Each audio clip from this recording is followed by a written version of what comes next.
premier repère café date a fait le plein ce dimanche. 5 bénévoles se sont penchés sur une cinquantaine d'objets, des ordinateurs, des machines à café ou encore des vélos.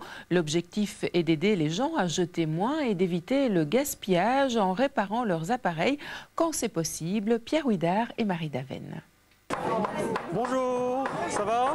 J'ai appris que on pouvait venir faire réparer notre appareil, voilà, parce que j'ai un Belgacom TV qui ne fonctionne plus.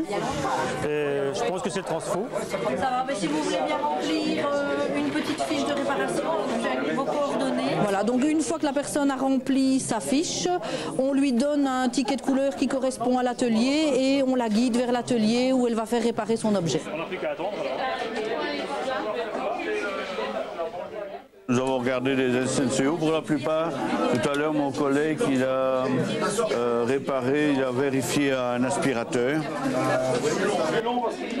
Ici, on est sur un décodeur, mais je ne suis pas électronicien avec une grande expérience quand même, alors j'essaie de voir ce que je peux faire. On a toujours des objets, des appareils électriques chez nous qui tombent en panne, qui ne fonctionnent plus. C'est le meilleur moyen de leur redonner vie en fait. Voilà. Alors monsieur, ça a été? On est encore occupé, c'est pas fini, mais... Il y avait beaucoup de choses à réparer? L'électricité, c'est pas vraiment ça, mais ça va le faire. Et la roue voilée, qu'est-ce que ça dit? La roue avant aussi, mais ça, j'en ai pas la clé. Aïe aïe aïe, et alors? Ça ne vous empêchera pas de rouler quand même. Je vais pouvoir rouler quand même? Pas de problème? Non, je peux retourner à vélo à Ornu? Il n'y a pas de souci. Je suis venu pour voir mon vélo s'il était réparable et en même temps pour mon Senseo. Et comme moi je suis fort conservatrice et puis j'aime bien essayer de réparer les choses, aller le plus loin possible avec. Comme mon vélo, je le trouve fort sympa et c'est un vélo des années 70, donc je le trouve fort sympa, mon petit vélo. Ici, nous avons 5 ateliers. Il y a un atelier vélo, un atelier informatique, couture, électricité, électroménager et toutes les réparations qui ne sont pas électriques, tout ce qui est recollage, revissage et les choses comme ça. On sait maintenant très bien qu'il y a une tendance chez les fabricants de fabriquer des objets de plus en plus fragiles qui durent moins longtemps pour nous obliger à en racheter plus souvent. Et l'idée ici, c'est de ne pas se laisser faire par rapport à ça, parce que ça coûte beaucoup d'argent, on doit travailler plus. Il y a aussi la question des ressources naturelles qui sont limitées et qui sont utilisées pour fabriquer, donc ça a beaucoup d'impact.